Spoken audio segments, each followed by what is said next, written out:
Sure, sounds great. Thank you, Susan. Thank you all for being with us today.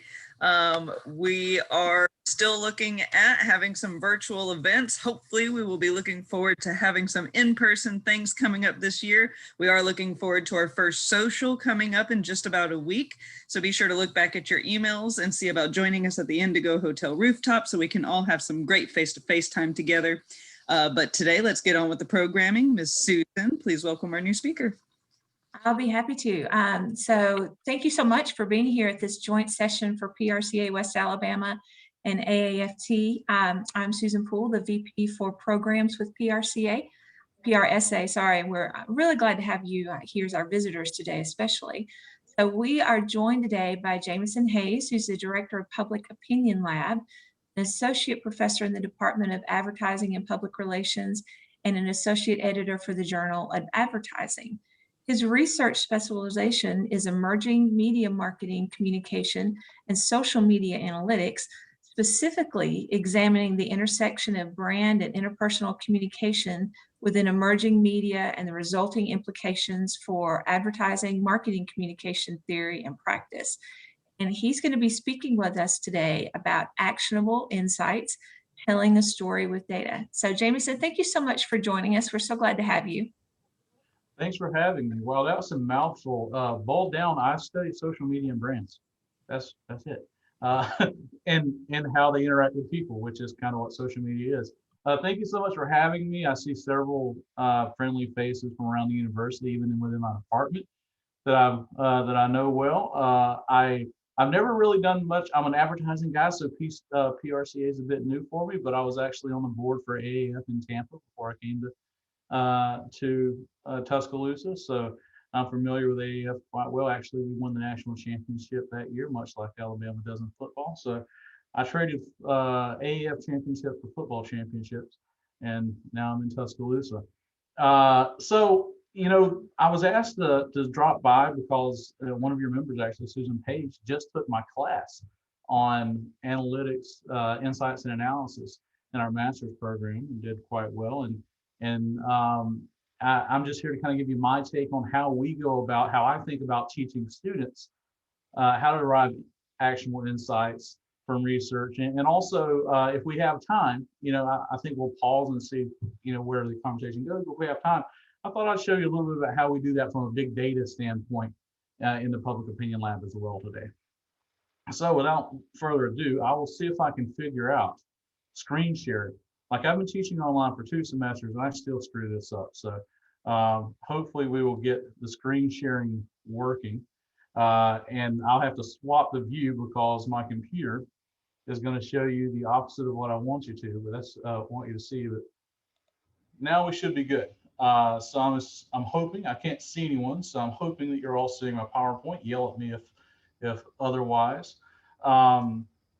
Like I said, I'm director of the Public Opinion Lab. I'm also an associate professor in advertising and public relations. And I kind of designed this as kind of how we teach our students to go into industry and do research, and also how we approach it in the Public Opinion Lab. You know, oftentimes I do a lot of academic research, but advertising and public relations is a very applied discipline.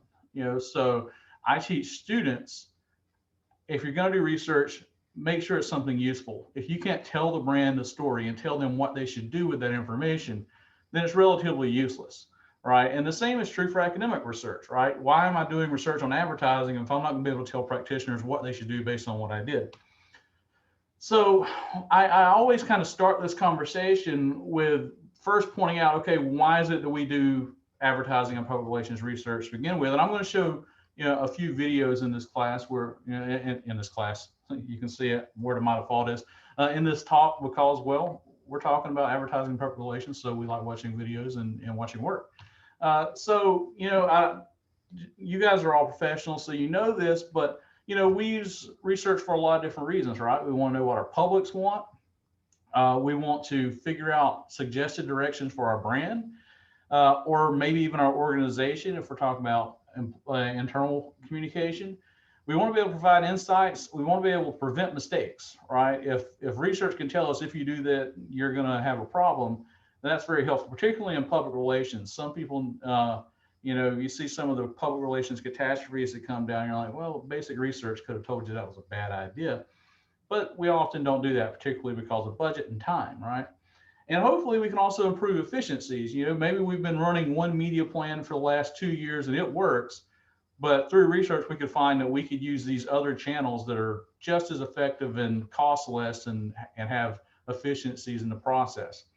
So, you know, we can do several things for our brand based on why we do this research, right? We can shorten initiative introduction time, right? If we find that the target audience knows our brand, well, we don't have to spend time explaining it to them. So we can shorten that introduction time, right? We can identify opportunities and threats with basic SWOT analysis. We'll talk a little bit more about that. We can figure out where our competitors are at and then adapt to gain on those competitors.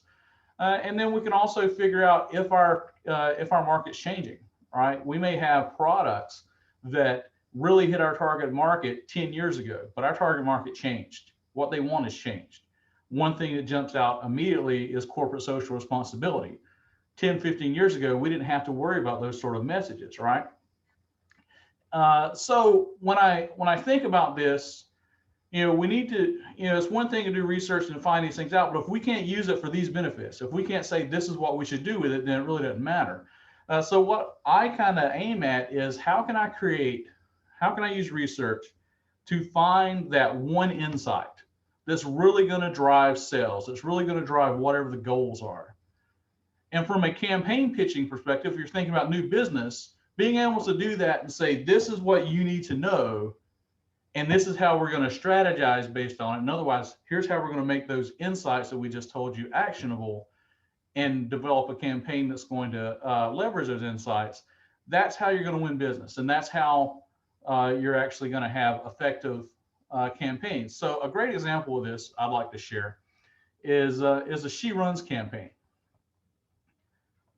If you'll give me a second, to avoid us ironically watching advertising from YouTube, I went ahead and pre-rolled these. So She Runs is a campaign that was an Effie Award winner a few years ago for Nike. But if you watch this and pay attention, you'll see how research led to an insight that they then made actionable and developed the entire strategy behind it and made it very successful. Within the female running community, Nike wasn't seen as a credible choice for serious runners. In fact, most female runners wore Nike from head to ankle, but found it hard to commit to wearing Nike on their feet. We also uncovered the truth that when women ran, they ran alone. They were left to overcome their fears and achieve their goals by themselves. To us, this seemed at odds with women's natural inclination to discuss, share, and overcome barriers together. In light of this, our idea was simple. As a female runner, you're far stronger and more powerful when you're part of a group than you could ever be as an individual. There is true power in numbers. We use this thought to ignite a community of female runners, empowering them to redefine their sport and change the way they train forever. We started our conversation through social media with a rally cry for change, stimulating chat around the barriers women face. It was during this conversation that we realized we needed to tackle the biggest barrier of all, running alone at night. We began by recruiting women who already had the courage to run in the dark. We received hundreds of responses from women whose stories inspired an online short film. And the more of us that run, the brighter we can burn.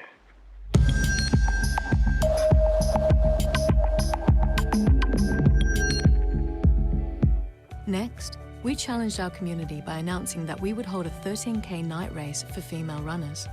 The film also acted as a registration device that could be personalized to every runner and passed on to their friends, celebrating grassroots runners across gyms, online, in-store, print, and outdoor, which in turn inspired other women to join the movement.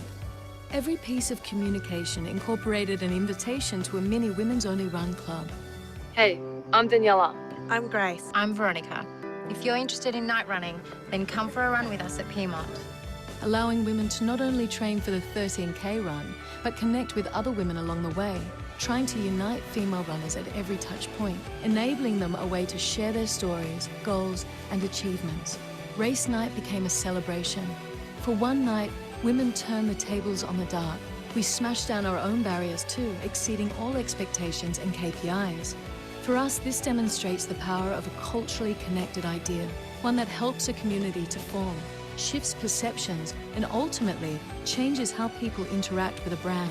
We set out to shake up running for women and sparked a movement that unleashed a powerful, thriving community, a community that's still running.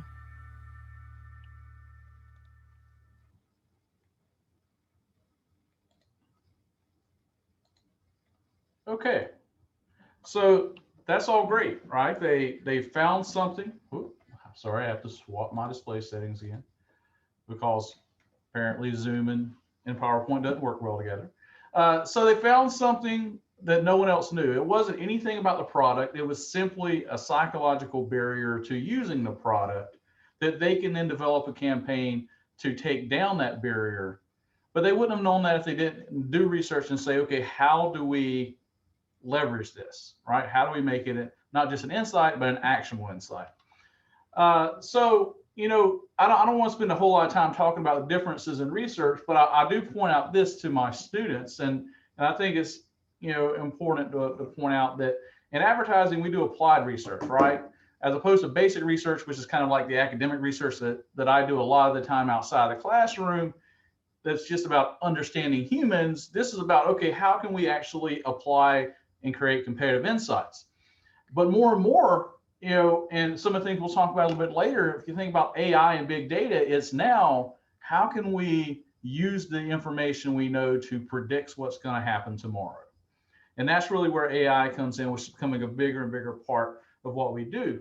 So of course we want to create insights that we can use, but what we find is that we're not always good at it. Typically we can't really communicate or those ideas once we do develop them, or we don't know how to develop them. So just thinking about specific uses of research, you know, we do several things, right? We want to understand how credible our brand is, right? If we're going to talk on a specific topic, think about, you know, we want to weigh in on this social justice issue. Okay, well, is our brand credible speaking there? Or how will it affect our brand credibility if we do speak there? Same thing with spokespeople. If we're going to use a spokesperson for an organization, does it make sense? Does that person work, right? And now the new version of spokespeople is influencers, right? Same basic concept. We need to understand if we're going to partner with an influencer, do they have credibility in the area we need them to, and how is that going to affect our brand? Same thing with audience, right? We need to understand if they're what they pay attention to, what resonates with them, what's going to move them to action. We need to understand segments of that audience. So this group may pay attention and resonate with and be moved to action based on this psychological barrier or this call to action, whereas another group may need something completely different. This is not new to us as advertising and public relations professionals. We look at message research. What message is going to work? What messages will people actually comprehend so that they can work? And what benefits should we key on, right? For different segmentations, looking back at the audience research, those different segments might want us to key on a different benefit of our target audience, of our product, and communicate that a little bit differently.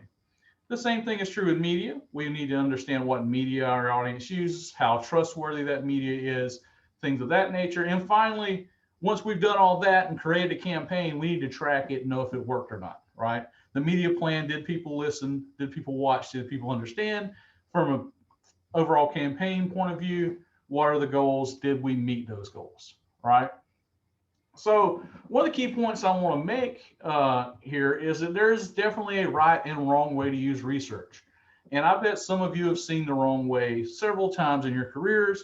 If not, you probably will at some point, right? The right way to do research is to develop actual insights and then use those, tell a story about how you develop those insights and what, by using those insights, you can do for the brand, right? So you're not starting from a certain point. You're saying, okay, what do we need to understand? And then based on what we now understand, what the hell do we do with it, right? The wrong way is doing research essentially to confirm someone's initial beliefs. This is when the boss comes in and says, I believe this, and has no basis for it, but then they tell you to go out and do research to essentially confirm that, right? you're trying to prove a particular point of view.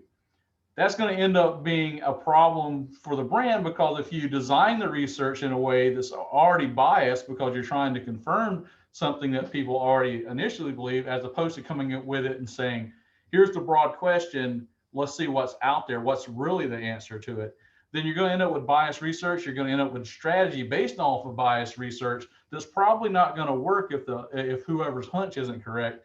And that means the agency is getting fired, right? Because your goals aren't going to be met. So a good example of how to use these actual insights and kind of tell a story, again, we saw Nike earlier, but this is more of a tourism marketing campaign. This also won an Effie, and is a really good piece by the state of Montana. So I'll quickly share this with you.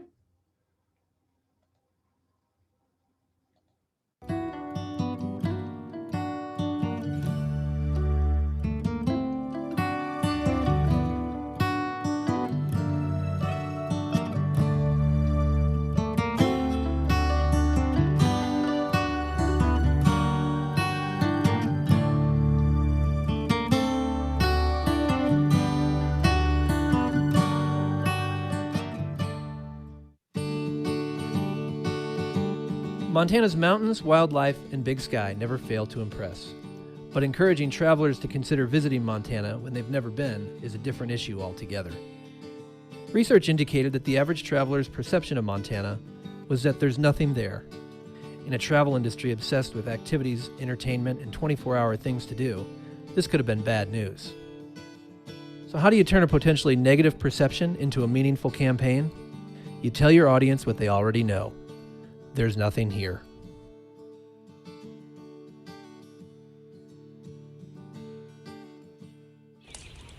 There's nothing here. Nothing but steaming ground and glowing embers from the evening campfire to remind you that we get to do it all over again tomorrow. Montana's nothing held big appeal to an emerging audience known as the geo-traveler. Comprised of 55 million younger, more adventurous, environmentally conscientious Americans that preferred experiences over stuff, geo-travelers want to explore new cultures and aren't satisfied with prepackaged itineraries. As with most travelers, online is their primary medium. Geo-travelers use technology to create their own customized trips that ensure they are getting off the beaten path, finding new experiences, and immersing themselves in the culture. We ran expandable video banner ads featuring the most captivating Montana experiences, which led users to short serial web videos that told the deeper story of specific locations within the state. Yet geo-travelers still trust top publications to let them dream and get inspired to visit new destinations. So we used the bold "Nothing Here" headline to grab attention among a sea of cliché travel ads, and even gave new life to advertorials by hiring top journalists to write genuinely engaging content in publications like The New Yorker.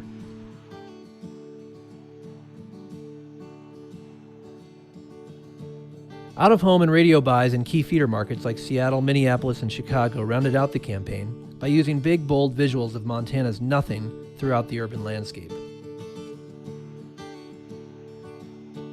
Special events in various cities added value to the buys, such as the premiere of the Ken Burns National Parks documentary in Central Park, where moviegoers could get a bit of the Montana experience firsthand and view a short clip about Montana before the premiere.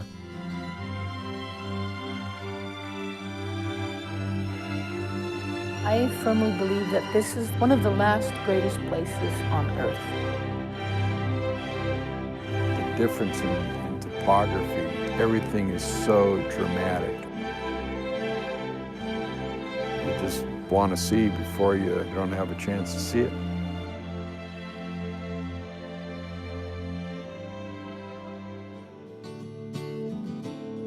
By targeting the right audience with the right message, Montana's nothing has become its best attribute. A magnificent, unspoiled landscape where exploring with no crowds, no traffic, and nothing for miles around is the experience of a lifetime.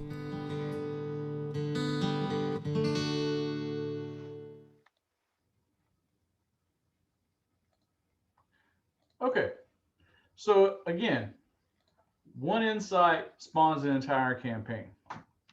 Now, I've said this term quite a bit, and the idea of actual insights, but what does that mean? And that's something I kind of like to break down really quickly. In today's environment, we have a lot of data, right?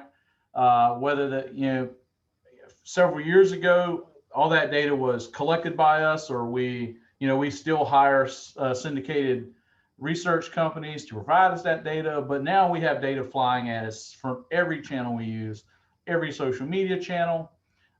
We have an unprecedented amount of data, all right? But that raw data really isn't useful unless we know what to do with it, right? That's kind of what I taught in my insights analysis class. Here's some data, how do we process this, right? So you have the raw data. The next level, you have information, right? And that's when you take that data and prepare it in some way and put it in a report. And that's good. Now we know that this data says this. Okay, that's great. But the next level after that then is, okay, how do we synthesize that data, that information report, and say, here's what our conclusions are based on that.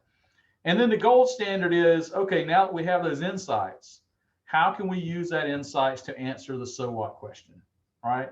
Insights are great, but if they're not relevant, if they don't answer a question that's important to the brand, if we don't know what to do next, then it's relatively useless. And the goal should always be taking that raw data, creating information, insights, and then saying, here is what we do with those insights. That's what I mean when I refer to actual insights.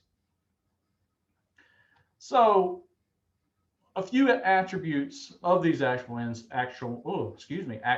insights are quite important to note, right? First, an insight is just an insight and can't really do anything with it unless it aligns with your KPIs. What are the strategic initiatives of your brand, of your company?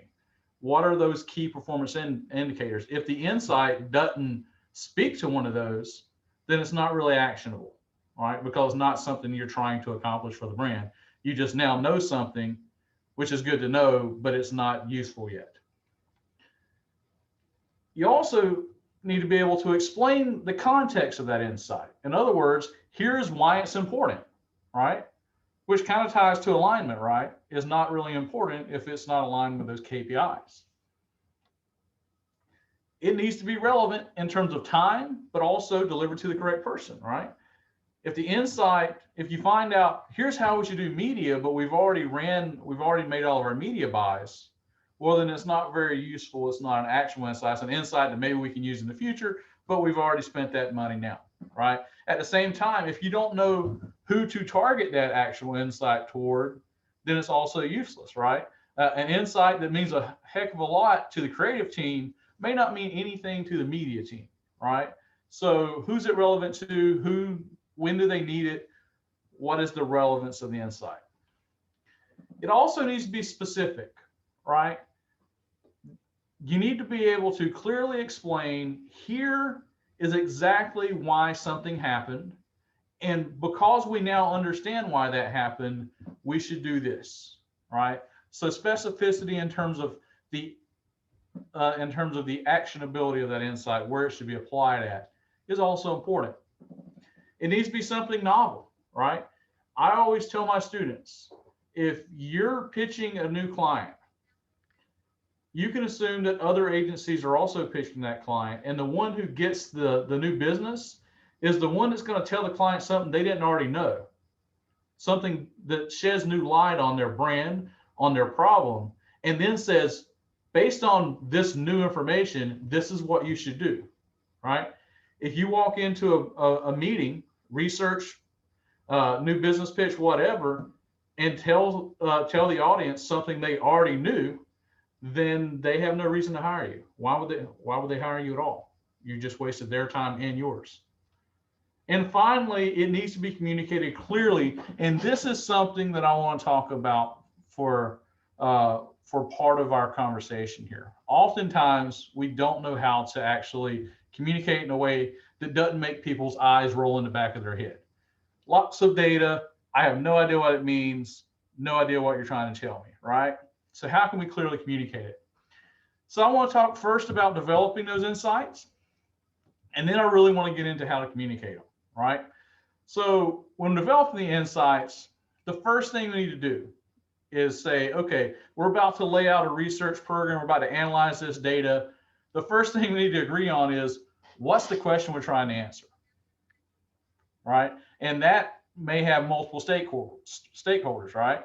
So whoever your audience is for your report, sit down with them and say, what do we want to know, right? So first we need to agree on the what. Then we need to agree on how we're going to get to the so what, right? Right. So what methods are appropriate for answering the question, for approaching the question that's going to deliver us data that we're actually going to be able to say, okay, we studied this what, and now based on that, we can say, so what, right? That this is the insight.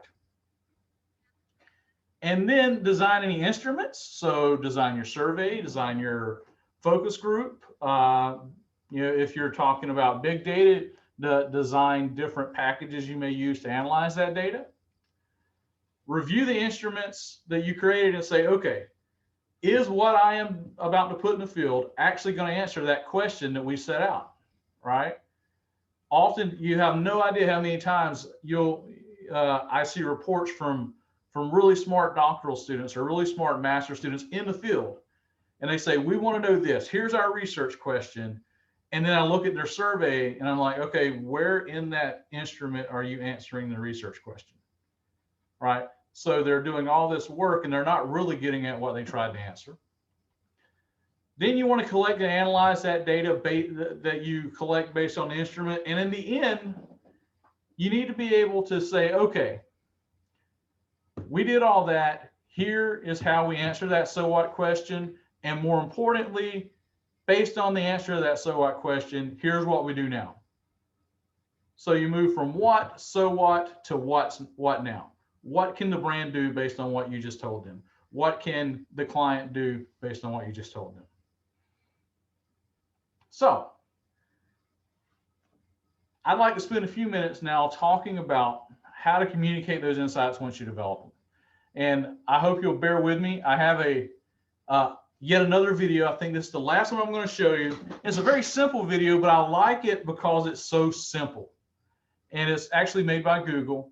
But they kind of make the point that I want to make here, and then we'll delve into more specifics on that point.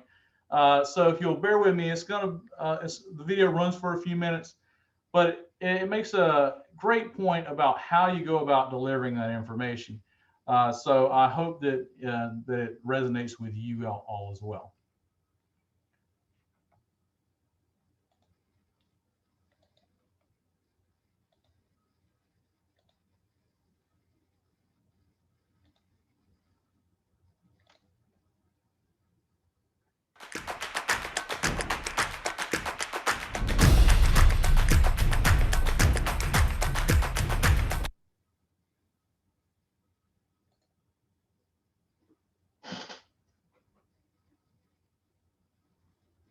All right, so we started off just like a typical business presentation. So I want to check and make sure we have everybody here today. I know I saw Naomi. Alberto's in the back. RJ's supposed to be here. RJ, are you here? I think he was maybe calling in. RJ? Oh, sorry, I was on mute. Oh, good. Okay, awesome. So we're a little late getting going. I want to make sure we get through this. We've got some meaty content today. So I'm here to talk about the analysis recently completed by the analytics team. I'm just going to jump right in. So here you'll see some notes on the data. You don't really need to worry about this. I'll tell you about the one really important thing. Let me see, where is it? NPS. So our Net Promoter Score. This is what we use as our biggest measure when we're really trying to understand our customer feedback. Now, when customers leave us feedback, they can rate us between 1 and 5 stars. We consider 1 to 3 stars to be our detractors, those not likely to recommend us. 4 stars are the passives, and 5 stars are promoters. So NPS, Net Promoter Score, are promoters minus detractors. All right, if you have other questions about this, reach out to me afterwards. Okay, so our analysis, there's a lot of data going on here, I know, I'm sorry. On the top left-hand graph, This is NPS over time. So we see it moves around a little bit, but it's flat to increasing over time. We think this is great. If we move over here to the right-hand side, that 37 NPS in the latest month puts us at 4th position amongst our competitive set. We're pretty happy with that. If we go down to the bottom left, this shows the breakdown of NPS components over time. So those passive detractors, promoters that I talked about. We actually see something sort of interesting happening here, which is the promoters are decreasing over time. We're seeing an increase, the passives are decreasing over time. We see an increase in promoters and also an increase in detractors. And then finally, our comment analysis, if we move down here to the bottom right, so in addition to leaving numerical comments, people can leave us text comments as well, so in addition to those numerical ratings. Interestingly, a lower proportion of promoters leave us comments. And those comments tend to be less actionable, things like, it's awesome, it's great, I love it, versus detractors leave relatively more comments, and their comments are mainly about latency. All right, this pretty much just recaps what I just said, so I think we're done.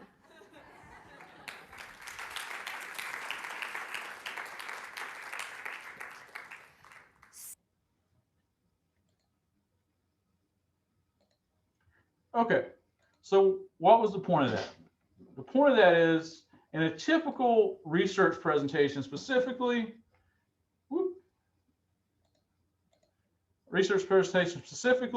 someone comes in, they give you lots of numbers, they don't really explain to you how they came to those numbers or why you should care about those numbers, and they get out. So you're there with your eyes rolling in the back of your head, you're not engaged whatsoever, you have no idea why you should care.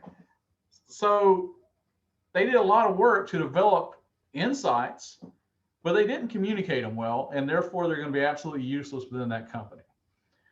So here is where I'm a big proponent of using kind of a narrative arc, right?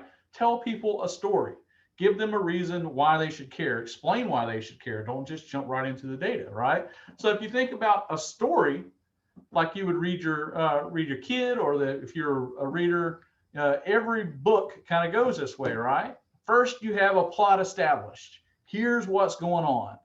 Then you have some sort of rising action, kind of building up to a climatic point in the book or a climatic point in the story. And then you see the falling action and the end that is the resolution, right? So everything builds up. It's like, here's the big problem. And then the problem gets solved before the end of the book. It's called the narrative arc, right? Well, the same thing works in advertising, whether it be developing a research pitch, developing a campaign pitch. If you think about this, think about any plans book that's ever been put together, you start with an executive summary. Here is the plot, right? Here's what the problem is we were supposed to face. Now, we have bosses that are not very patient, so we also tell them at the end a little bit in that executive summary. But the point of the executive summary is, here's the problem you asked me to fix. Then the rising action is, here's a SWOT analysis, right? You do a situation analysis. These are the things that you have to consider. Here's our opportunities and threats. Here's our strengths and weaknesses. And then you say, okay, based on that, here's our objectives, right? Or here's the big idea. Here's the reveal, right? This is what we need to do to sell this product. And then we tell them our strategies and tactics for selling that product in the campaign. And then finally, we tell them, here are the expected outcomes for the brand if you choose our campaign, right? So by doing that, we're kind of building up and we're keeping them involved. And then we're saying, here's how we're going to fix your problem. And this is what we expect to be the outcome of the way we're going to fix your problem. Well, the same thing happens in a research presentation, right? First thing we do, again, executive summary. Here's what we were looking to do. Here's the situation analysis, the background information we need to understand. Here are our research questions and hypotheses based on that situation analysis. Here are the methods and the results. Here's how we measured those research questions. Here's how we analyze results to answer those research questions. And finally, here are the actual insights based on those results. Here's what you should do, right? Same is true for a media plan, right? This is the table of contents for a media plan that I developed with a class for Snapple a couple years ago. Again, executive summary. Here's the plot. Here's all the different parts of the situation analysis, right? Here's what's going on with the company and the brand. Here's the category trends. Here's who our current users are. Here's our information, major competitors, all that to get down to consumer decision-making process. And here's our analysis of the media. And based off of our analysis of what you should do and where you should place your media, here's the conclusion. And this is what's going to happen for your brand, right? So this narrative arc is just good storytelling and a way to take all the information in a way that people actually can follow, that their eyes don't roll in the back of their head because they understand why you're telling them this and what the logical conclusion is. So we do the same thing with big data in the public opinion lab. And perhaps before I get into that at all, we should just pause and make sure that I don't have your eyes rolling in the back of your head. So I'm going to stop sharing for a second and check in. I don't know if this was useful at all, but thoughts before I move on to like big data and so forth. Was this what you were looking for? Any questions, comments, etc.? Okay, very similar to a class then. Lots of nods. Okay, so I did want to, while I was here, give you an idea of what we do at the Public Opinion Lab in relation to what we're talking about today. And I think I shared the wrong screen. I told you I would screw that up. Okay.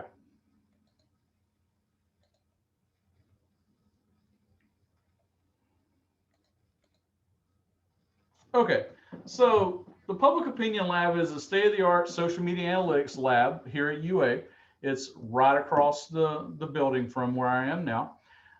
What we designed it for is to gather and examine social media and digital channels for research purposes, but we also now are in the middle of integrating what we do in the lab into a lot of the curriculum for advertising and public relations students.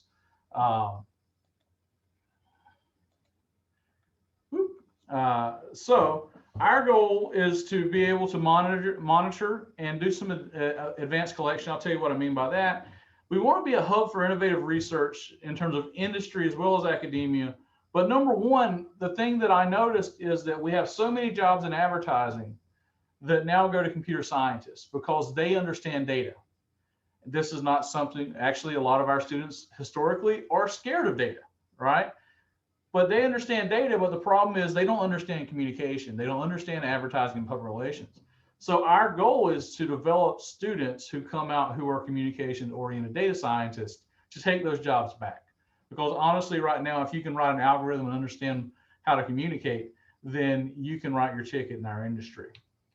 So we do several things. We do audience monitoring analysis. So, key topics, influencers, things of that nature. We can do competitive brand evaluation. We do market trends if you just want to look at a broader market. And we also do a lot of customized stuff. So if someone wants to scrape certain data, do some more advanced analyses, more artificial intelligence type stuff, that's what we're here to do as well. But what I wanted to show you is kind of how we develop actual insights in a particular case here at the lab. So Bama Blitz, if you're not familiar with Bama Blitz is UA's campaign that happens every April that is designed to drive donations for passion projects that certain students around campus are using. So this year ours was for capstone ad fit, if I remember correctly. But every college has one. They try to get people to donate to help fund these student initiatives. So I analyzed this campaign. When I say we analyzed this campaign on Twitter and other outlets to kind of understand what's going on and see if we can make some suggestions as to what should be done. In other words, can we derive actual insights that they can use to drive more donations? So in this case, what we did was analyze the topic, the Bama Blitz campaign, for 2 years. So that the 2018 campaign all the way through last year's the 2019 campaign. We're going to add the last 2 years in a couple of months. And we looked at Twitter, news sources, blogs, forums, etc. And we looked at that globally because we actually have alums all over the world. We wanted to capture all of this.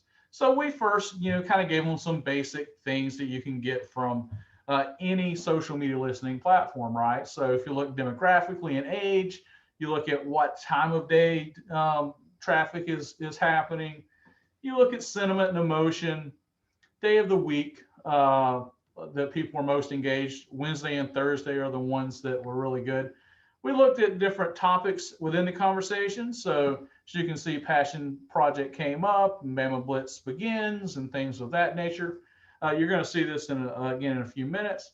We look at different conversation clusters, and we also pointed out some things about their influencers, right? They have university affiliated influencers that are important, but they also have diverse influencers from different parts of the alumni base and the student body. And then we also said, here are your most prolific people. All right, we gave them a geographic analysis, and all that came, we did all that basic stuff, and we said, here are your insights from that, right? Here's what you can actually do with this, because again, we look at a lot of social media, but what can we do with it, right? So the actual insights here ended up being activate non-UA users, right? Most of the conversation was built around people that were affiliated with UA, either a department on campus, strategic communications, the CIS group within our college, or student user groups trying to drive donations for themselves. But they didn't really do a great job of activating alums outside of UA, right? So most of the conversation was just UA based. So we need to activate those people, right? And then we also were able to say, here are your key drivers. Here's what people want to talk about. And that is helping students in passion projects, as you would expect. And again, as you would expect with a bunch of UA affiliated users, we need to reach out past Tuscaloosa. The conversation was very much Tuscaloosa centric. So that's one set of really basic actual insights. But we then said, let's go a little bit further. Let's dig into those so we can give you more specifics, right? And this is where we brought in advanced analyses. What you're seeing here is an actual picture of the conversation that happened on Twitter around Bama Blitz. Anytime you talk on Twitter or any social network, you are very much creating a network, right? We all have connections. We all have, when we friend someone, that ties us to that person. When we communicate, that's happening with a group of people that are all connected. And this kind of shows how all that information flows through that network, right? So for example, here in the middle is this big green blob. That's the main conversation around Bama Blitz. But also you have these different sub-conversations, that are talking about Bama Blitz, but they're talking about something more specific within the Bama Blitz as well. So we were able to say, okay, well, let's look at what those different conversations are and who are the actors that we can reach out to drive donations in those different areas. All right. So within this social network analysis, we were able to say, okay, let's look at the people who can get you the most reach, because we want to, one, get reach outside the university, right? So who are the people who are currently talking that have the most connections that can then use, if we can get content to them, they can get them to a larger group. And those are the people that, from a network analysis point of view, have higher degree centrality. They're just the most connected, right? So for campaign reach, we were able to say, here are your top 10 people within Twitter that you should be reaching out to get higher reach for the conversation. At the same time, reach is one thing, but being able to get people to actually engage is another, right? So between this is a metric that basically says, let's see how far, how connected this person is, such that are they the bridge between two groups, right? We had those multiple groups. Who can get smaller distances between those groups and get those groups to engage together? And that's between this. So we were then able to say, here's a group of people based on a group of accounts based on this social network analysis that you should be using to connect different people and actually drive people to engage, to reply, to engage more deeply in the conversation. All right. We also did a computational thematic analysis. We took all that Twitter data and put into a program we use to kind of do a theme analysis. So if you were doing a focus group, you might analyze qualitative data and say, here are the themes and how they're connected. Well, this does that in about 10 minutes, right? So if you look at the conversation, we're able to say, okay, we've got two big conversations. The Bama Blitz proper conversation, but connected to that is specific conversations about passion projects, right? So you see UA Beyond Alabama. You see students and passion projects, right? So we're talking about one group's talking about Bama Blitz, and then there are subgroups, those little conversations off to the side, talking about those specific projects, the College of Engineering, communication, information sciences, etc. And then we have an awesome alumni base. So anytime we're talking about University of Alabama, you're going to have some people who just want to say roll tide, and that's okay too. We're okay with that. We prefer if they gave money while they were doing it, but you see what we did here. We're trying to dig deeper and say, okay, what can we do with all this stuff? We also analyze the actual communication, what people are actually saying.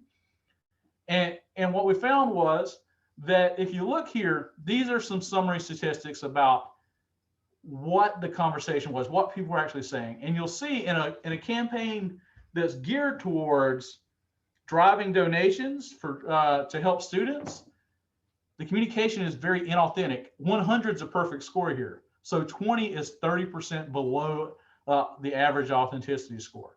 So we're trying to get people to give money, but they don't see us as authentic, right?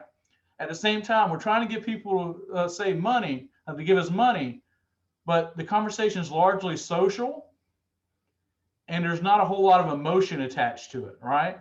So what we said here was, what is the takeaway? It's a highly analytical conversation. People are using very assertive language, but it's not authentic. And we're not seeing a whole lot of emotion attached to it. So we need to understand how these different things affect whether or not people actually donate.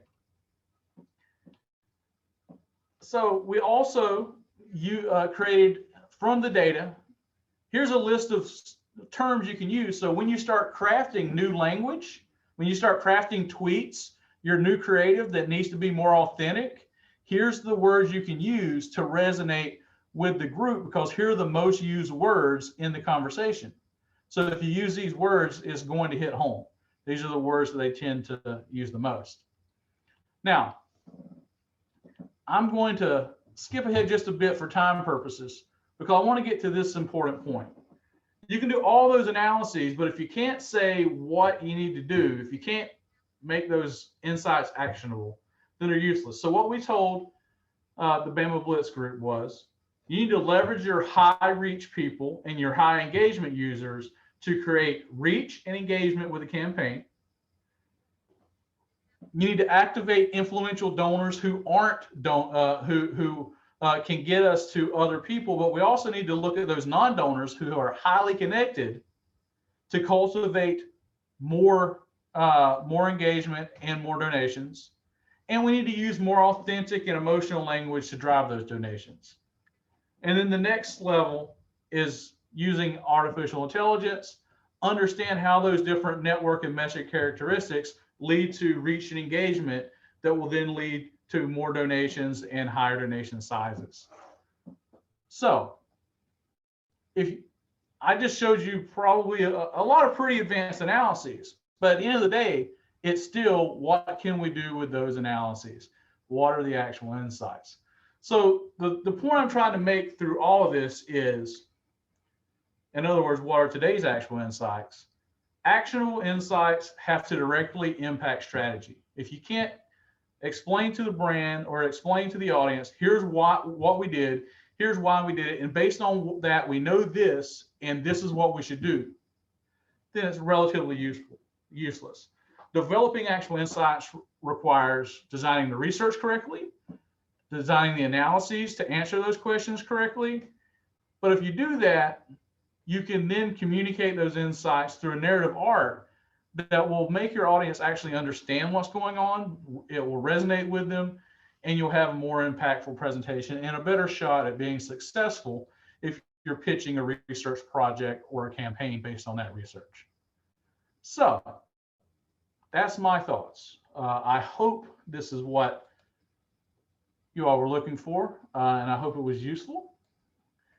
I did wrap up with 10 minutes to go, so I will turn it back over to Susan. Thank you so much. What questions do we have for Jameson? We have time for a handful. Anyone? Getting some comments on chat about what a great presentation that was. That was fantastic. It's such a great example of using that data to drive those stories. We really appreciate it. I will say, if you have any questions that you think of later, let me know and I'll get in touch with Jameson and we'll get those answers to you. Jameson, thank you so much. That was fantastic. We really appreciate that. Would you be willing to share that PowerPoint with me? We'll correspond on that later, so that'd be wonderful. Again, thank you all for coming. Oh, we had one question. Does the lab conduct focus groups for clients? You know, we do whatever the client's needs are.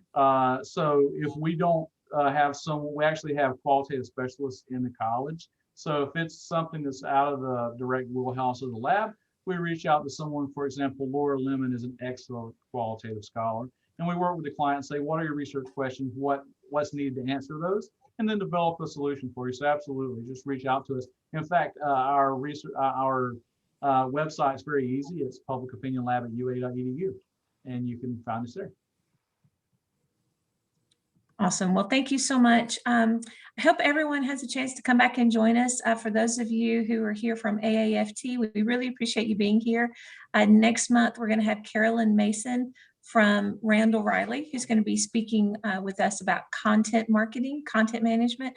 And then in June, we're going to have Ethan Breitling, who's going to be speaking to us about social media, about some tools and tricks there. So we would be happy to have any of you back for those two sessions. Before we leave, Julie, I'm going to turn it over to you. I think you had some things to add too. Yeah, just a couple of things to put on your calendars. Actually, for both clubs, United Way's Day of Action is June 18th. And I know PRCA in the past has done sort of our social media and day of reporting. And AAF has done just volunteer projects. So if anyone wants to have a team this year, I'm matching those right now. And then for AAF, our general meeting is May 20th. Put it on your calendar. Para is nice enough to let us use the Buddy Powell Pavilion. We're going to have a panel of speakers talking about the state of news and advertising. And since we get to be outside in social distance, I think we're going to do it kind of cookout style. So something to look forward to. And then just upcoming AAF D7 Spring Convention, mark your calendar for May 4th through 7. I will be sending out a link that all of our members can use, but that is going to be where the Club of the Year Awards are presented and the D7 American Advertising Awards are presented. So mark all those things down and hopefully we'll see you soon. All right. And thank you, Jameson. That was great. Thank you. Megan, do you have anything else to add before we're through for the day? Not really anything to add, but just thank you, Jameson, again for your presentation and letting us know that this type of resource is available here at UA and this type of research is being done. All of us advertising and PR professionals, could always use this reminder of, the analytical side versus the storytelling side, creating that heart so that your actual research can influence people and make a difference in the work that people do. So thank y'all for having that available to us and teaching us about what y'all do there. So that's it, everybody. Thank y'all for joining us today. Everybody continue to join us for virtual and in-person sessions, and we will see everybody soon. Bye.